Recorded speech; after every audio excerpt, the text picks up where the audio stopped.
Hi friends, இப்போ நம்ம Pandya stores பார்க்க போகிறோம். பாண்டிய ஸ்டோர்ஸில் குறுக்கு நறுக்கு இங்கிட்டு நடந்துட்டு இருக்காங்க நம்ம மீனா.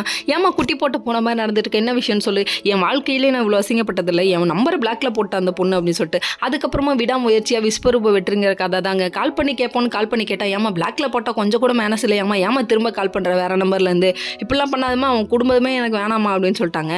இதை விட அசிங்கப்படுத்த யாராலையும் முடியாது. சரின்னு இதெல்லாம் ஒரு பக்கம் இருந்தாலும் இன்னொரு இடத்துல ட்ரை பண்ணுறாங்க. நம்ம கோமதி அம்மாட்ட போயிட்டு இப்படி நீங்கள் மனம் தளரவே கூடாது, கண்டிப்பாக ட்ரை பண்ணணும் அப்படின்னு சொல்லிட்டாங்க. சொன்னதெல்லாம் ஓகேம்மா, மறுபடியும் ட்ரை பண்ணுவோம், மறுபடியும் ஒரு கால் போட தனி கொடுத்தணும்னு சொன்னோன்னே பயங்கரமாக கடுப்பாயிட்டாங்க. இவங்க இப்போ தான் கூட்டு குடும்பமாக கும்மி அடிச்சுட்டு இருக்காங்க, இது பார்த்ததுக்கு தனி கொடுத்தணும் கிணி கொடுத்தணுங்கிறியம்மா. அதனால் லெஃப்ட் அண்ட் ரைட் வாங்கிட்டாங்க. அதுக்கப்புறம் பார்த்தீங்கன்னா அந்த மேட்ரிமோனியில் பார்க்குற பொண்ணே வேணாம் அப்படின்ட்டாங்க. அது மட்டும் இல்லைங்க, நம்ம பாண்டியன் என்ன சொல்கிறாருன்னா, மேட்ரிமோனியே வேணாம், ஃபோனில் பார்க்குற பொண்ணே வேணாம், நேரில் பார்த்து பேசணும், அதனால் நான் போயிட்டு புக் பண்ணலாம் அப்படின்ற பிளானில் இருக்காங்க. ஒன்றும் இல்லைங்க, மேரேஜ் ப்ரோக்கர்கிட்ட நேரடியாக போய் சொல்லலாம் அப்படின்னு அவங்க ஒரு பிளான் இருக்காங்க.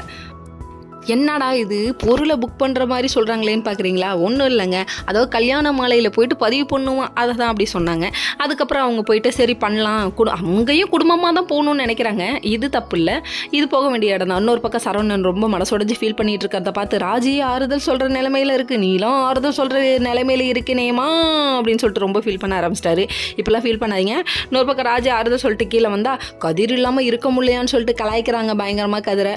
சரி இப்படிலாம் கலாய்ச்சாலும் என்ன பண்ணாலும் நான் கண்டுக்க மாட்டேன், கண்டிப்பாக நான் ராஜை வெறுக்கிறேன் அப்படின்னு சொல்லிட்டு மனசில் நினச்சிட்டாரு. ஓகே ஃப்ரெண்ட்ஸ், நெக்ஸ்ட் வீடியோவில் பார்ப்போம், பாய்.